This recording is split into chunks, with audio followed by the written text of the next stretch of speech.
You open this door with the key of reason.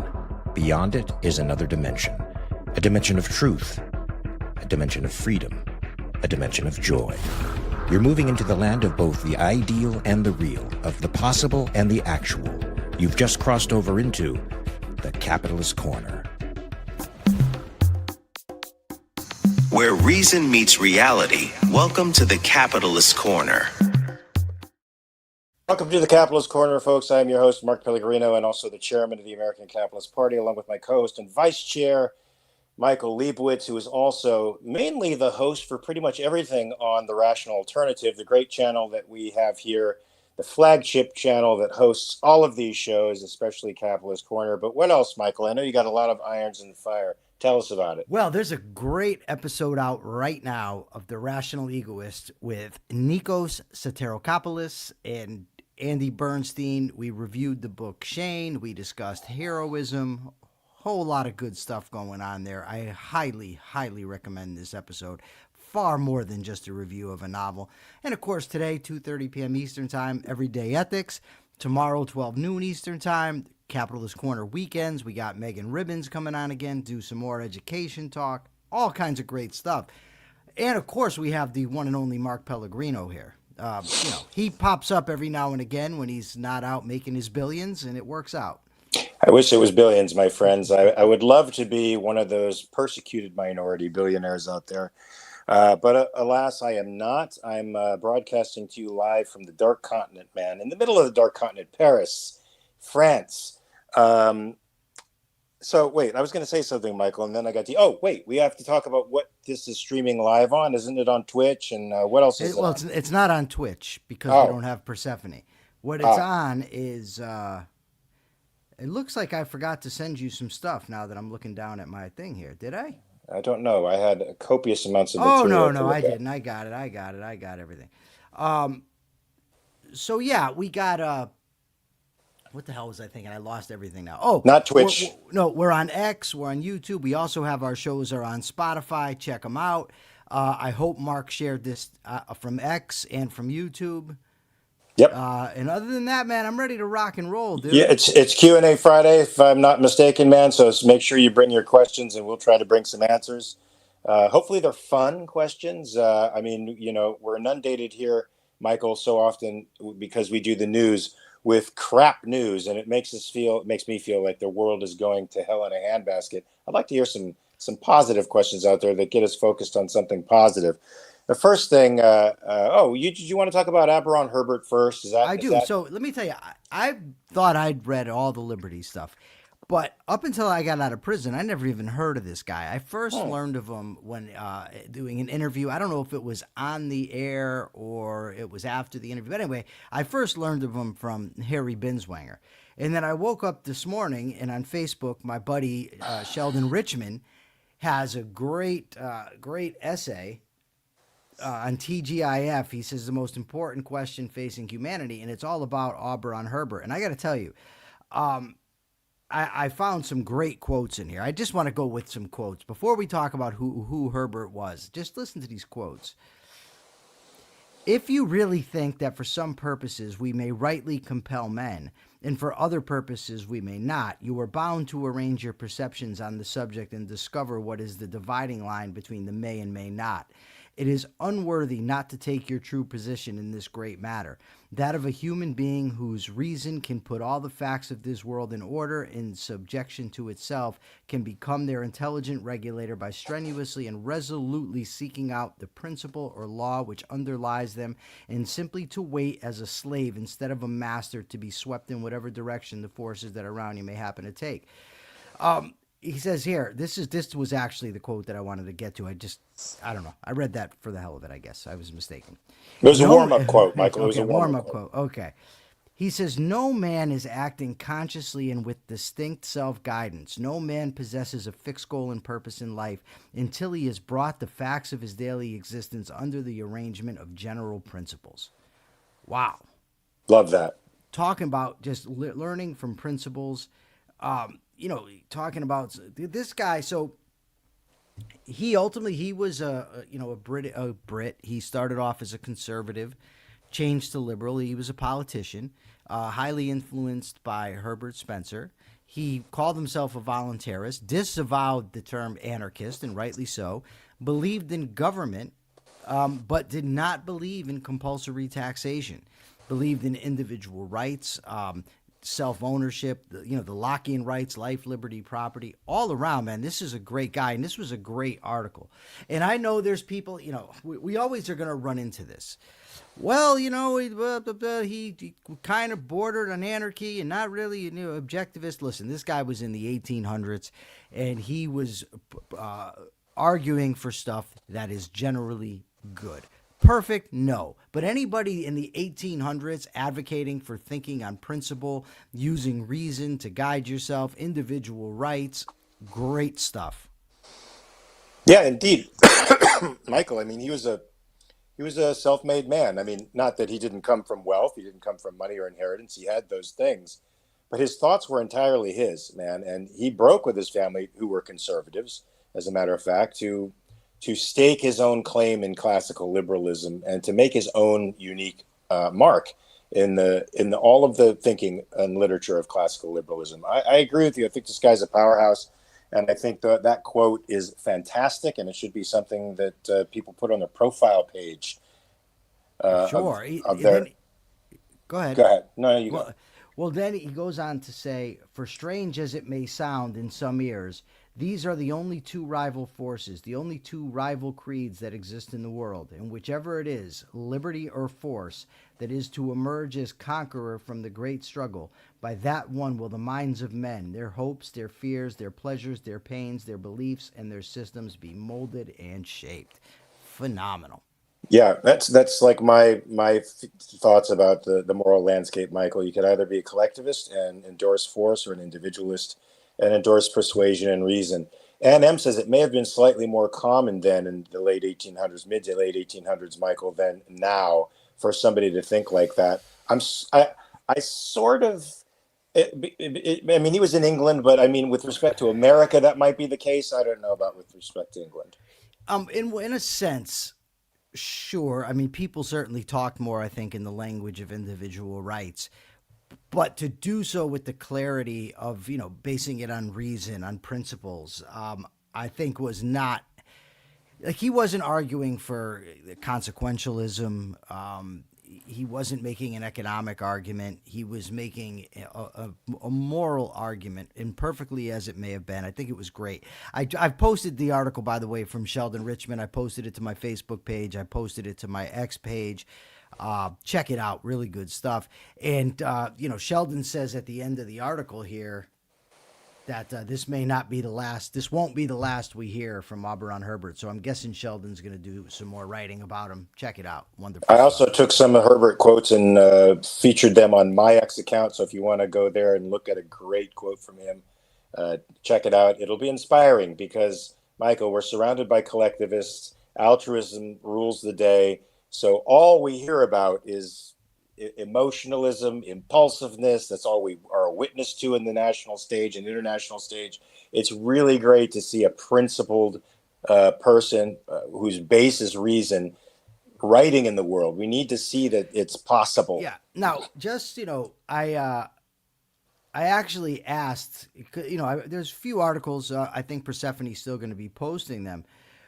But I wanted to know, because the article said that both his critics and some of his allies basically said that he was an anarchist. Benjamin Tucker said he was an anarchist. Uh-huh. So, but the article said no, he really wasn't. So I asked Grok, what about Auberon Herbert? Is he an anarchist? And it says no, Auberon Herbert was not an anarchist.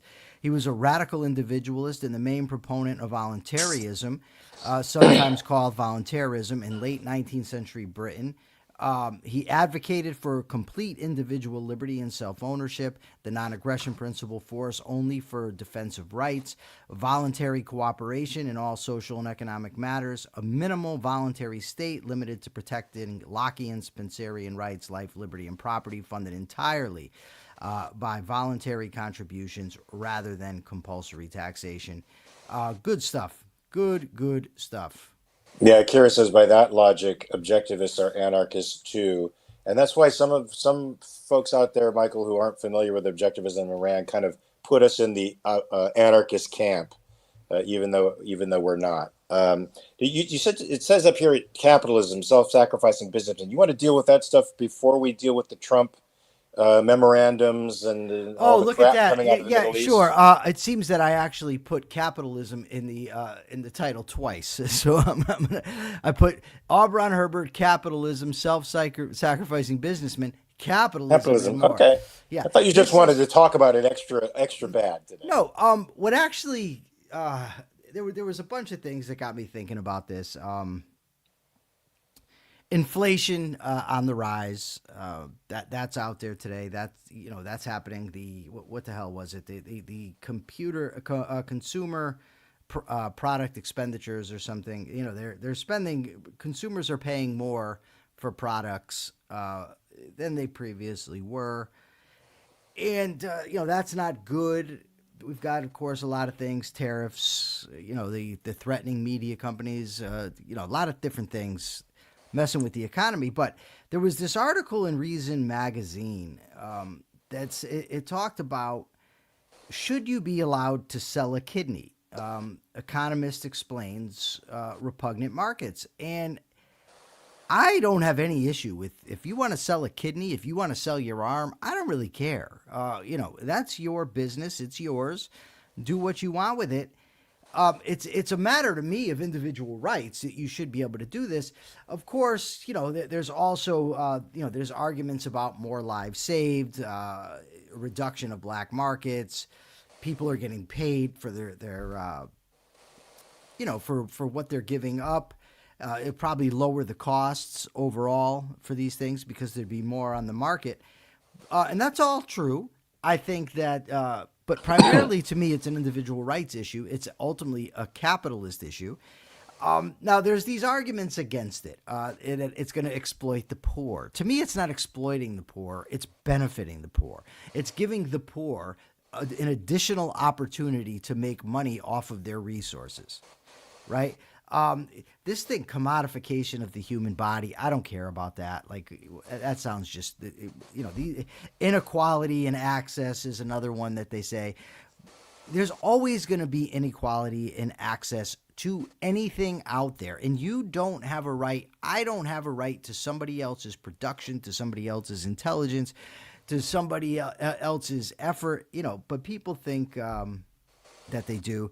And in this I really loved. It says there's a possible erosion of altruistic donations. Yeah, fuck altruistic donations. That's what I think about this.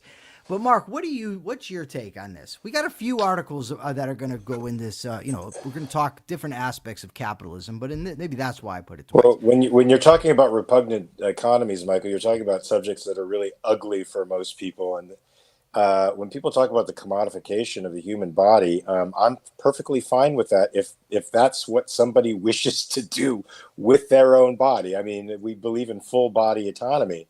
And I think the article was basically correct in pointing out that there isn't a shortage of kidneys. There's a scarcity in the market that's caused by the way in which this, people are not allowed to commodify their resources. They're not allowed to do that.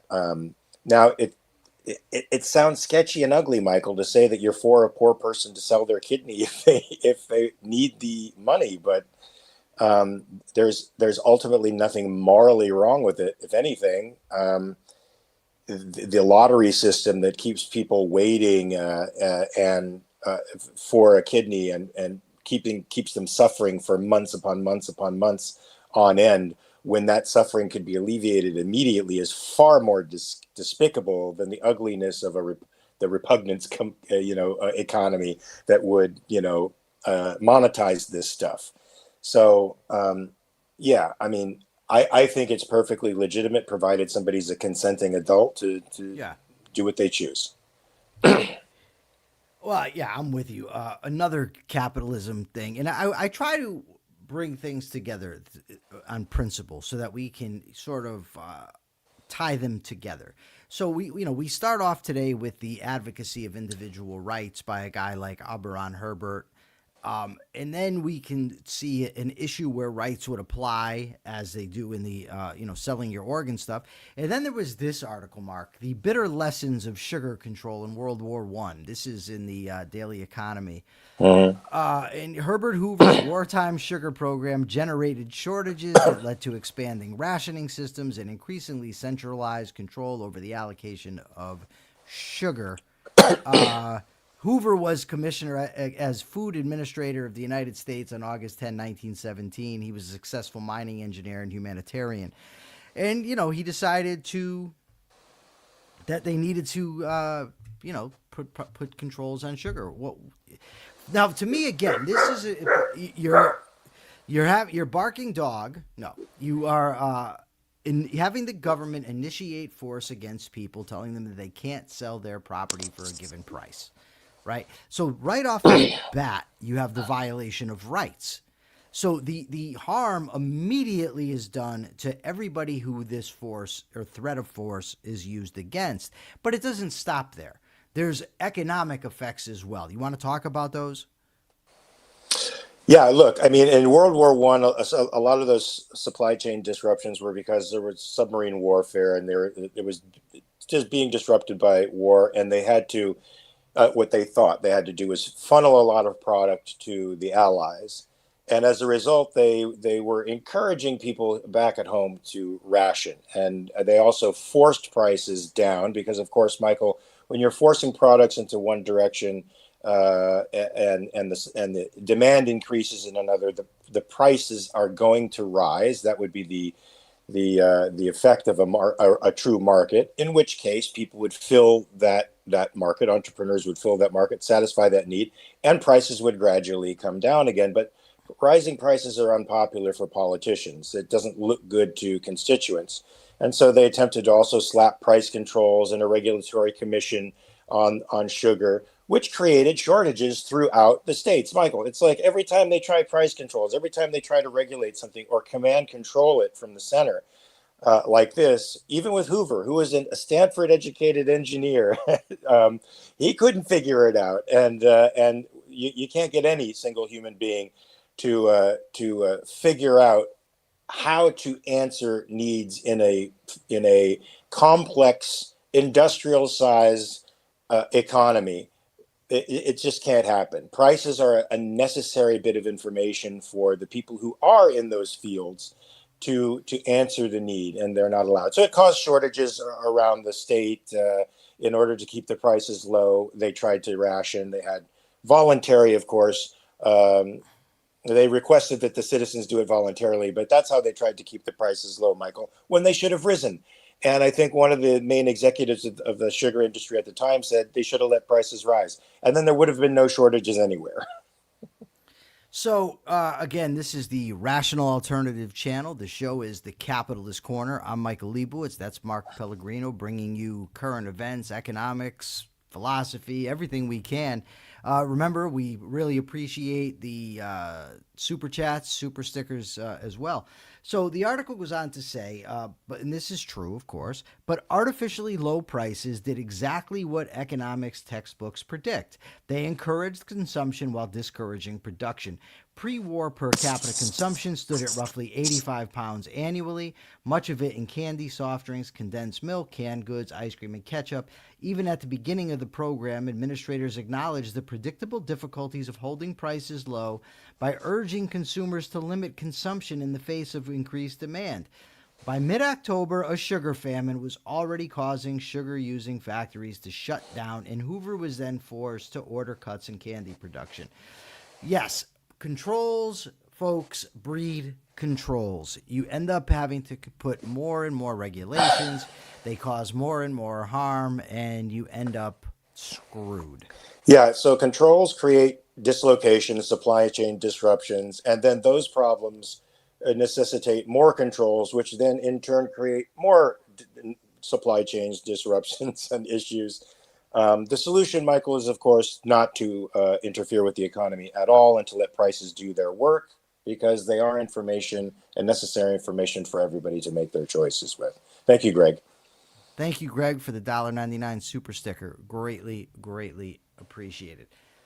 So there was this article, Mark. I got to go find it. It's called "The Pitchforks Are Here," was the name of the article. I believe it was, yes, from Axios. And it says, AI billionaires brace for the pitchforks. Of course, this refers to mobs who want to go get the rich, eat the rich, kill the rich, all that sort of thing. So let me just tell you, Jeff Bezos, the world's fourth richest man, said on CNBC last week that the bottom 50% of earners should pay zero federal income tax. I agree with that. I don't have an issue with it. I think his motivation may be a little skewed. Sam Altman is the CEO of OpenAI. He's a longtime proponent of universal basic income. He now favors universal basic compute, giving people access. What are you doing? Nothing. You're making all kinds of racket. Giving people people. You know what it might be? You know what it might be? Because I have a microphone on my chest here, so it might be. Is that what's making the noise? You hear that? I don't know what it is. I just know it's giving this Darth Vader-esque sound. Anyway, he wants to give this universal basic compute, giving people access to AI's productive power instead of a fixed cash payment. Elon Musk, he has called for universal high-income checks from the federal government. Elon Musk, I thought this was the great libertarian, the big advocate for capitalism. High income checks from the federal government. In a January essay, Anthropic CEO Dario Amodei made what he called the pragmatic argument for billionaires to support higher taxes on AI wealth. So, I mean, and of course, we have the politicians, Elizabeth Warren, Zoran the socialist. But what I find just, we also, okay, so look here, Tom Steyer, he's running for governor as a progressive. He's a former hedge fund manager. He's calling for more, government stuff. This is fucking gross. It's also proof, Michael, that intelligence doesn't necessarily transfer from one narrow field to another field. So a lot of these guys are... Well, you think it's a matter of intelligence. See, I don't. I don't think that's the problem. You think it's a matter of trying to sway the public that is seriously against them right now to get them on their side? It's a PR stunt. Yeah, I think they're basically cowards. I think, and they're maybe ashamed of their wealth. Maybe they're afraid. Maybe they're just altruist. But whatever the case may be, it's immoral. This is true, Michael. I agree with you. But there's also here's where I say intelligence doesn't necessarily transfer, because they're claiming, many of these guys, that in the next year, 20% of the workforce is going to be unemployed, mostly middle management, white collar jobs on the lower rungs of the white collar jobs are going to be unemployed by AI. That's why some of them are promoting this stuff called this UBI stuff, because they really feel that over time, within the next decade, a huge percentage of the of employable people are going to be unemployed by AI, and that the wealth that AI creates is going to have to be given to them as a means of support, since they will have no means of support. Now, I just say they lack imagination. Nobody knows what kind of markets are going to come out of AI. Nobody can possibly anticipate the number of jobs that it's actually going to create, as most new technologies do, or in fact, all new technologies that have ever come down the pike have. And so, they may be hedging their bets because they're afraid of popular outcry against them, which is already hating on them. And when this projection comes out that 20% of the workforce is going to be unemployed in the next year and a half, they're trying to hedge their bets and trying to appease the populist mob right now, Michael, because that's what politics is now. Or they're just really bad at diagnosticians. I don't think they really. I don't really, you know what I meant. I don't think they could really diagnose the problem, Michael, because they don't put as much thought into economics, politics, philosophy, and ethics as they do their narrow fields of expertise. So Megan Ribbon says, have either of you read Bert Folsom's New Deal or Raw Deal? Yes. The resemblance between FDR and Trump is uncanny. I have not read that. I did read The Myth of the Robber Barons, which I thought was a really good book, and I'd recommend that. I did read the New Deal or Raw Deal. I definitely think both are megalomaniacs. Both are malignant narcissists.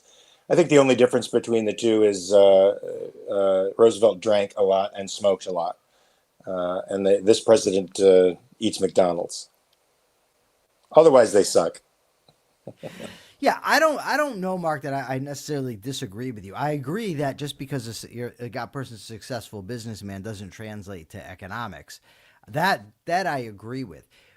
But I do think that there's moral corruption going on, either through moral ignorance or through just a desire to pander, one or the other. But however you cut it, I think it's gross. I remember, Ayn Rand talking about this, so I looked up a few things. Let me just read to you the summary from Gemini. Ayn Rand strongly condemned the idea of businessmen placating the mob. She argued that attempts to appease critics or apologize for wealth are self-destructive. Instead, she urged producers to fight intellectually, reject unearned guilt, and demand moral recognition for their achievement. She argued that by apologizing, compromising, or seeking to justify their profit by serving others, businessmen hand their enemies the moral weapons used to destroy them. I couldn't agree more with that. I think that people, I remember I was in prison with a guy who was a really good artist. And the guy put in a lot of work into that, and also into learning. He read a lot of books, generally smart guy. And I was talking to him once, and he said, look, I'm not going to apologize to people for my intelligence. It was earned. But there's people out there that feel the need to say, oh, no, that's not me. That's not me. I don't, I'm favored. I've got white privilege, or I couldn't have done it without you. That's the big thing. Without you, I'd be nothing. You know about that from being in acting. Well, without my fans, I would be nothing. I would, just this attempt. And then, the idea that you have to give back, all bullshit, right? Absolutely. And it's gross. And what really, if we go back and we think about, Auberon Herbert talked about thinking in principles, acting in principles. Vital. And I'm going to be talking about principles, by the way, today on Everyday Ethics. If Mark would join me there, that'd be great, but no pressure. But either way, and you think about, so you have a connection. So he talked about thinking in principle, talked about individual rights. Yes, when you think in reason, when you live by principle, when you adopt an objective morality, you never fall for dumb stuff like this. Yeah, amen. And Michael, one of the things that you've been especially attacked for by objectivists, I hate to bring this up, it's a sore spot in a way, but maybe not, is for sticking to principle respecting constitutionally restrained government. Both of us have been called dogmatists in a way, because I agree with you with respect to, the conduct of the war, the way it should have been conducted from the very start. Right. And we've been called dogmatists. People confuse principle with dogma. We should talk about the difference between the two. Well, that's great. So now you've preempted my discussion that I was going to have on everyday ethics, but okay. So, the idea that some people have is ultimately that principle is just blind rule following.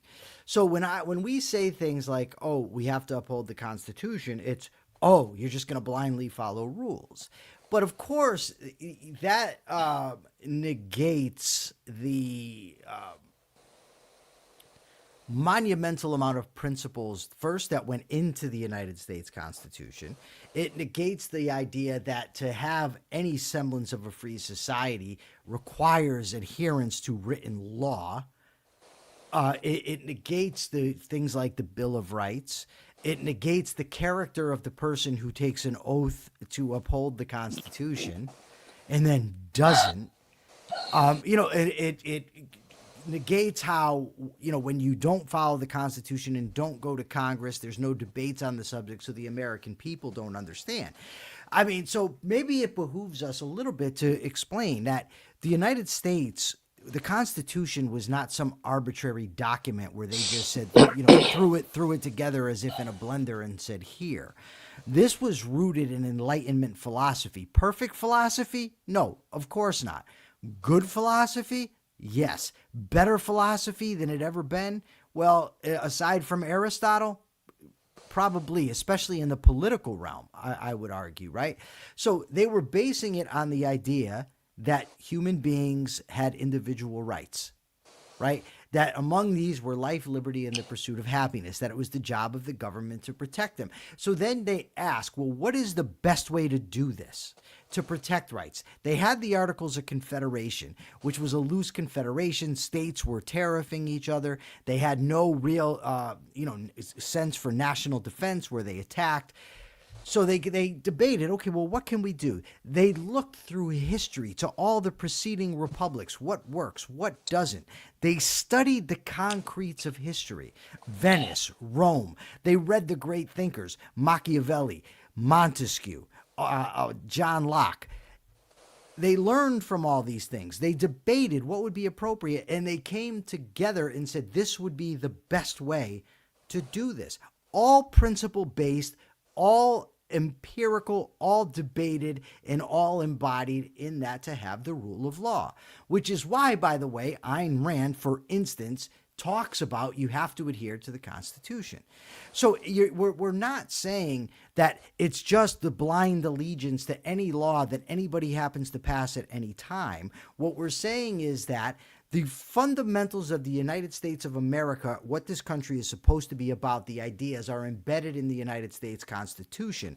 And the alternative to following the Constitution is to be governed by whim. In this particular case, it's the whim of a guy that many of these people had just been criticizing, calling him, amongst other things, Hitler, saying he's running the Gestapo. They critiqued his whim worship. They cheered when the Supreme Court shot down his tariffs because they violated the Constitution.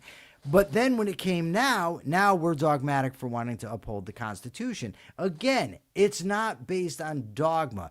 It's based on a monumental amount of information, and it's clearly principled.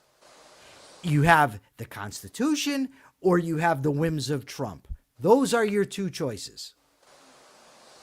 I'll take the Constitution. Thank you very much, Michael. I couldn't say it any better myself. Michael Liebowitz for president. Who said that? I did. I just did. Oh, I thought you read it. No. Somebody in Lithuania just recently said Mark Pellegrino for president. They stood up in the middle of one of my Q&As and said they wanted me for president. Doesn't make any difference there in Lithuania, but I refused the job, just so you know. Thank you, Robert, for your $5. I'm so sick of all you impractical idealists. Ayn Rand, take that, all you Trump haters. The quote's one of her villains. Yes. The importance of principle, and this is why I really want to talk about it today in everyday ethics, it can't be overstated. Because that's really your choice in life, is governed by principle or governed by whim. Thinking in terms of long-term effects, everything that's involved, the complete context, or judging everything based on the concretes and what you want in the immediate case. My girlfriend is here saying, imagine she just starts trolling. Although I love you, I'd block you if you did that, just so you know. But that's neither here nor there, I suppose. But Robert, thank you so much for the $5. So yeah, I mean, and we've got some news. By the way, as Mark said, here on the Capitalist Corner on the Rational Alternative channel, we want your questions. So if anybody has any, feel free to ask. That's what we're looking for. But so we have some news today about we got the tentative 60-day agreement that they're coming in with, and it seems that we are going to agree to this. I sent you a lot of stuff this morning, but the absolute latest news right before we came on the air from Al Jazeera says United States President Donald Trump says the naval blockade of the Strait of Hormuz will be lifted and that he would meet in the White House Situation Room on Friday to make a final decision on a deal with Iran. The Strait of Hormuz was opened before the war. So treating that like it's some kind of a big victory is silly. So what have you got? That's what I want to know. For everybody who thought that the United States should violate the Constitution, that it was okay to do so because taking out the regime in Iran was that important, knowing the character of Trump going in, I mean, are you happy with what you've got? Are you happy to violate the Constitution, the War Powers Resolution, and what you get is the Strait of Hormuz opened, which it was to begin with? Regime intact, no freedom. So Nicole Hingle says, have you ever read Gad Saad's book, Suicidal Empathy? I have not read his book, but I have to tell you, I'm not a fan of the guy. He may be a good writer, but I follow him on X, and some of the things that he says are just absolutely ridiculous. I'm friends with Gad, and when he was writing the book Suicidal Empathy, I had issues with deontological ethics, which he actually says are the ethics that we should follow. And as I told him that I thought this was the wrong way to go, he's an academic. He's an evolutionary psychologist at big university. He wasn't so happy with me, just a normal guy and an actor, Michael, contradicting a academic who's now got tons and tons and tons of followers on social media, in part because of me, because I helped him rise, but also because he went complete conservative, complete right wing, and now has the ear of lots of sympathetic MAGA folks. And I don't think Suicidal Empathy will tell us anything very good. I think since he embraces deontological ethics, I think in the end it's all going to amount to nothing anyway, unfortunately.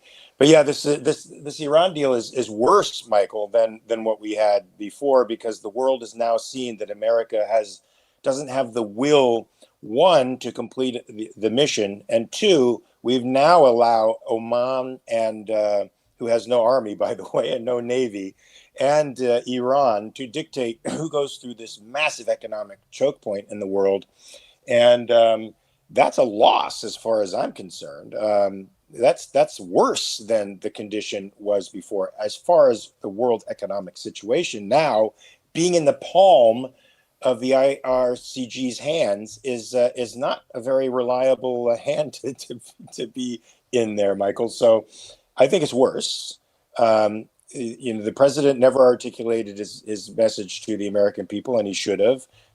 What it should have been was regime change, because nothing else will do. Since it's not that, any deal that he makes is an American loss. Any deal he makes is looked at from the Russians and the Chinese perspective as a deep, deep, deep American weakness and failure to commit to winning any battle. They are now seeing what the formula is to defeat America, which will be superior militarily to all of them, just lacking the moral principle, fortitude, and philosophy to carry through something to its logical conclusion. Well said. Want to pivot to a new topic? Let's do it. So you haven't been following the crack up within libertarianism that's currently taking place. I haven't, but I love hearing about it. But, I don't know when it was, but Rothbard basically said we need to form all these coalitions on given issues when we disagree with people, whatever. But we're seeing the result of that, I think. You've got what they're calling left and right libertarians. Of course, each group argues the other group aren't the real libertarians, which is why I posted this morning that libertarianism is basically an undefinable term. It tries to subsume way too many concretes. It's far too eclectic. You really don't have a strong definition for the word, which is why I get on people when they say, well, libertarianism is just anarchy. It really isn't. I mean, anarchists are a faction within it, but that's not the fundamental faction. That's not fundamental to libertarianism. It really is just bad eclectics. But, in I think 2022, they had what they called the Reno Reset, where the Mises Caucus and the Dave Smith faction took over. They wanted to go right. The paleo libertarians, the right wing stuff, fight woke. That faction ultimately nominated a Nazi. I shouldn't say Nazi. He maybe not, because he might not actually be a Nazi. He is a Jew hater, though. That's for sure. A guy who was a Marxist like 5 years ago, a full-blown Marxist professor, and they nominated him for president. Dave Smith endorsed him. I debated him about religion, and then I actually, with Rechtenwald, he made these claims about the deep state and this globalists running the world and this and that. And he said, if you want to know my thoughts on it, just read my book. I said, okay. So I went, bought his book, read it, and I came back to him because I was ready to debate, and he had blocked me by then.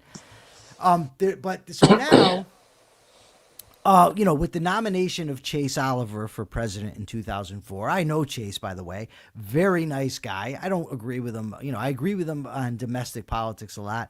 Very pacifistic on foreign policy, but really nice guy. So he got the nomination. He's gay. So the paleo libertarians didn't like that he was gay, whether they admit that or not. They, gay, whatever. So there was more arguing there, and then so a lot of them ended up endorsing Trump, including the head of the Mises Caucus. She went so far as to claim that Trump is basically a libertarian president, and that Robert F. Kennedy is a libertarian in the cabinet because he happens to belong to the party. So there was that, and then there's this disgusting Libertarian Party of New Hampshire with Jeremy Kaufman, another guy that I debated, and I think that I really cracked him. I think you should check it out. It was on Larry Sharp. Larry Sharp moderated the debate between Jeremy and me. Jeremy claimed that there's no such thing as objective values, all the while making value judgments, and then he said, well, that's his strategy to basically being a dick on social media is a strategy to bring people to libertarianism, all kinds of weird shit, opposes immigration. But anyway, so Jeremy was running to be the head of the Libertarian Party National Committee. He lost his bid, and the Libertarian Party of New Hampshire was disaffiliated from the National Party. Good on them. But now, evidently, it's a gay guy that's the head of it, so they're all calling him fag and things like that on social media, because they're ultimately repugnant human beings. So then there was sort of a sub argument amongst these folks, with Liquid Zulu evidently sided with Kaufman and the Libertarian Party of New Hampshire. It's not clear to me why. He says, well, they're the most radical faction. That's why you side with them, as if being radical in any direction means that that's who you side with. That seems silly to me. Then he was upset because the LPNH, it's looking like they're going to go after, the Libertarian National Committee it looks like they might, I don't know if they've actually said it, they're going to go after the LPNH for using libertarian, a trademark violation. So Zulu thinks that that's vindication of him because he opposes IP. It's all just a big mess with that party, and it's sort of what happens ultimately when you lack principles, when your principles are all over the place. It's not a good thing. It's not a good look for them. And look, there's many people that have called themselves libertarians that I like. Gene Epstein, Sheldon Richman are just two of them. David Beto, I think, is a really nice guy. I've interviewed him. What's the guy Chase Oliver, really nice guy. Jacob Hornberger's another one. But ultimately, the movement and the party are a disaster. And that, I don't want to get into that. Go ahead, Mark. What are your thoughts? I think all of those people who are disaffected from the Libertarian Party's shenanigans should come over to the American Capitalist Party at americancapitalistparty.org and be a part of principled government. Be a part of changing the landscape so that the American people don't have a choice between whim worshipping collectivists on one side and whim worshipping well, you can't call them individualists, but Nietzschean individualists on the other side, come with the rational egoists. The rational egoists who understand that government is a necessary good. It's dangerous. It needs to be contained by a constitution that people understand and respect. I hate that saying. But it's true. It's true. It needs to be treated the way, according to its nature. No, I don't disagree that government can be a necessary good. It just sounds like such a forced saying to me. I've heard it. I'd never heard it in my life until like 2 years ago, and now I've heard it like 1,000 times. It's true that we do need, government is a necessary good if you plan to have a free society. I don't disagree with it. It's just one of those things. Like the saying has always been, government at its best is a necessary evil. That's the way the founders of the country looked at it. What they were identifying is the principle that you don't want to grant government too much power. But yeah, I don't mean to pick on you, Mark. I'm sorry. No, it's a gun, and guns need to be used in very specific ways. That's it. You just have to have rules with respect to when you use the gun. And for me, the libertarians say the gun is evil and they throw it out. The collectivists use it on anybody to achieve social ends. The capitalists use the gun to protect innocent people against bad guys. That's what it's for. Well, that's a great point. Yeah, that's a great point. But yeah, so the libertarians are a mess. The American Capitalist Party is where it's at. And this is not to say that when that objectivism, the movement, the people that I the philosophy that I'm adherent to, objectivism, it's not to say that movement isn't without its own problems, right? I'm not just trying to pick on libertarians. I critique the objectivist folks plenty. But at least in objectivism, you have a sound philosophy to always go back to, right? There's a true north that we can look to. True. And Michael, I think you have to work really hard to fuck up objectivism. You have to work really hard. It's possible, and people do it all the time. As long as there's free will, people are going to screw up the best things. But you have to work super hard because the principles are pretty freaking clear. All right, so we've got Ian Gilmore said, Mark has clearly seen Glenn Ross always be closing. Mr. Deagle says Rand correctly identified what's wrong with libertarianism. Their lack of philosophy led them to what they are now. Akira Felix says that he would follow Charles too, so he already knew Zulu would F things up. These self-described objectivist philosophers are philosopher kings. Ed Chambers says sort of like war is not good per se, but it's not without purpose. And Greg Lewis jokes, even if you haven't read Rothbard, that's because of a post I put out there. And Akira Felix says the good faction of objectivist movement is going to lose itself too, though. I disagree. I think that good can win out. So Greg Lewis says, even if you haven't read Rothbard. So I asked the question on Facebook, have you read Rothbard? The reason I asked that is because far too many people that I've come across seem comfortable critiquing authors and theorists that they've never read. And there's a lot of people that just say, they repeat slogans about Rothbard. And this isn't because I'm a great fan of Rothbard. I think his politics are awful. I think his economics are great. But his politics are ridiculous. His philosophy, the way he tries to ground it, I think is all bad. But I've read him. I've read much of his stuff, so I can say that. Just like I've read Immanuel Kant's The Critique of Pure Reason. I've read his groundwork of the Metaphysics of Morals, so I can critique him. You don't have to read Kant, and you don't have to read Rothbard. I just think that if you're going to spend your time critiquing folks, then you should read them. I agree. What, is that the wife? Yeah, I think she's talking to the dog. She's giving the dog a good talking to. Megan Marabins says, I'm annoyed that Charles too has more Patreon patrons than I do. To be clear, I don't think women are useless. Yes, that's because that's something that Charles too said. He's a dope, that dude. Did he? He said something along those lines. Yeah, we talked about it in Everyday Ethics. Yeah. Is this guy friends with what's his name? That paleo conservative jerk off that you debated? Is it Andrew something? Yeah, I don't think they're friends. No. Okay. Because that sounds like something that guy would say too. Yes, it includes View from a Cage, Greg. If you're going to critique that, you should read it first. Yeah, and you should read it. I read it. It took me a long time to get to it, but I was shamed into it. And you know what? It's actually a really good read, so check it out. It's especially clarifying respecting objectivism. So, Ian Gilmore says, not sure Charles, too, is friends with anyone. And Akira Felix says Charles has no friends. And he's likely a virgin, which is why he's also a misogynist, probably, Michael. So did we go through all the topics that quickly? We've gone through all the topics. We've gone through extra topics. We're waiting for questions. You know, I've been blaming being alone for why I go through things so quickly. I guess I didn't send enough today. Oh, you sent plenty. Well, I don't know. Maybe not. But I will say this again. You know, this is the Rational Alternative channel.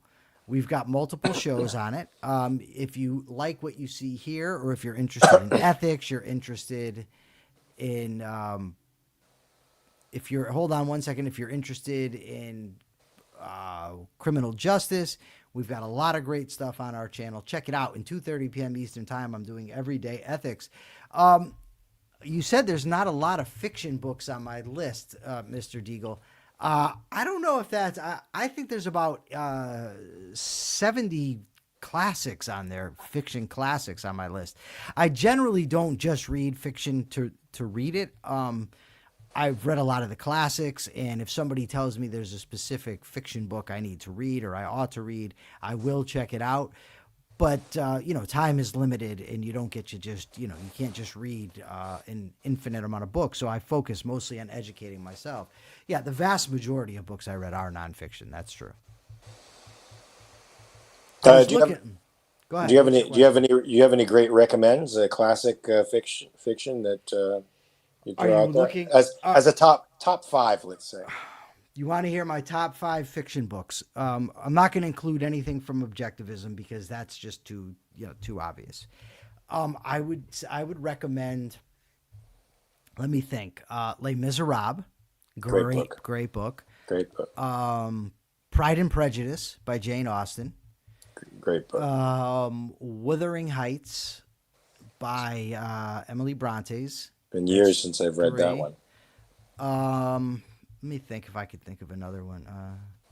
Count of Monte Cristo. No, forget the Count. Yes, no, you can't forget that. No, I am going to forget it because I want to throw in 2 from Dostoevsky. I want to throw in both Crime and Punishment and The Brothers Karamazov. If you want me to include Count of Monte Cristo, you must. Okay, I'll give it an honorable mention. I would like it better than Brothers. Or I'll let it replace Wuthering Heights. Let it replace Wuthering Heights. Okay, it can replace Wuthering Heights. Although I took 3 cracks at The Brothers Karamazov and never got through it. As a young man. Well, hold on, dude. You're doing then what I just said not to do. As a young man. Well, I read 200 pages of it, my friend. So that's getting quite a bit through it. And I didn't have that same problem with the Count of Monte Cristo. So I can say, in my view, the Count of Monte Cristo is better than the Brothers Karamazov. No, from my perspective. Did you make it to the Grand Inquisitor section of Brothers Karamazov? It's been 20 years, so I don't remember. So we're gonna say no, he didn't. So Mark is committing the what's the word here? The cardinal sin. Hey, but I read Crime and Punishment 3 times. I enjoyed that book quite a bit. That is a phenomenal book. And for 20th century books, if we're going to stick to that, Sometimes a Great Notion by Ken Kesey was really good. Kite Runner was another really good book. Good one. Book Thief, I think, was a good book. Good one. So yeah, I've read some of those. Yeah, and you're not a fan of Heinlein, right? I've only tried to read The Moon is a Harsh Mistress, but here's the thing, sometimes a book doesn't it doesn't resonate because of what you're currently doing. Like I have to every day I'm reading massive amounts of articles, right? So then I have to, like, I'm interviewing this guy next week on his book, Wrong Numbers, I think it's called. So now I have to read that. I want to interview Andy Bernstein on his book on determinism. So he sends me that. I want to debate Mike Humer on his theory of ethical intuitionism. So I had to read a few things like that. So I don't really have time to just read for leisure. And that's what I was trying to do with Moon is a Harsh Mistress. So I don't know if that affected my interpretation of the book. It's possible. Yes, and Greg Lewis' Book Thief was made into a movie, I think, with Kate Winslet. It was. I have not seen it, though. Good movie. Oh, we're up to 859 subscribers. Please subscribe, folks. Yes, please like and subscribe to this channel, folks. The algorithm likes it. Michael, you want to do the capitalist thought for the day? We're not there yet. Yeah, we are. No, we're not. Well, because the subjects have quite naturally run out, so we might as well just sign out. No, we have to ask questions. We have to go on we have to answer the questions or read their answers to yesterday. Okay, so go ahead. Dr. Strangelove, so the one doctor who did the autopsy was wrong. How do we know that? I think that's sarcasm in relation to the George Floyd thing. Sardo What was the question again? The question had nothing to do with the answers. I asked what topics we should cover that we haven't been. The other guy, Zardosis, says I'm wrong and I'm okay because he says it's okay to be wrong on things. Okay, so you give your capitalist thought of the day because it's your turn, and then I'll do what? I'll ask the questions. All right. Well, yes, folks, I think what distinguishes capitalists, the Capitalist Party, particularly from every other party out there in the world, so this is going to be my capitalist thought, Michael, is our basis in principles and not floating abstractions, not principles that somebody deduced, in their own heads, but principles that are grounded in reality from inductive reasoning. So every principle that we ascribe to can be reduced to perceptual reality. That makes it a very, very strong principled party, folks. And I think it's the only alternative that exists out there for us. So please go to AmericanCapitalistParty.org and check it out. And I'm hearing a massive echo in my headphones. Sorry to hear that. I've got on echo cancellation for you, but I guess it's not working. So my question is going to be, before Mark takes us out, is what is and go to YouTube and answer the question. Do not answer it here. Go to YouTube and answer the question. What is your favorite fiction book? You can even list your top 5 if you'd like. Okay, now you go ahead, Mark. Do your little thing where you take us out. Yeah, folks, you have the whole weekend now to check your premises, and then Monday we're going to be back here. Same bat time, same bat channel. And I don't even remember the time, Michael, since it's out here. It's 6 p.m. Paris time to 7 p.m. Paris time. Is it noon out there for you? Is it noon Eastern? It's noon 1 Eastern. p.m. Noon Eastern. Yeah, and 9 a.m. Pacific for you guys out there. So stay tuned. Check it out on Monday. We'll see you then. Just check your premises. Peace. And don't forget to tune in 2:30 p.m. today for Everyday Ethics.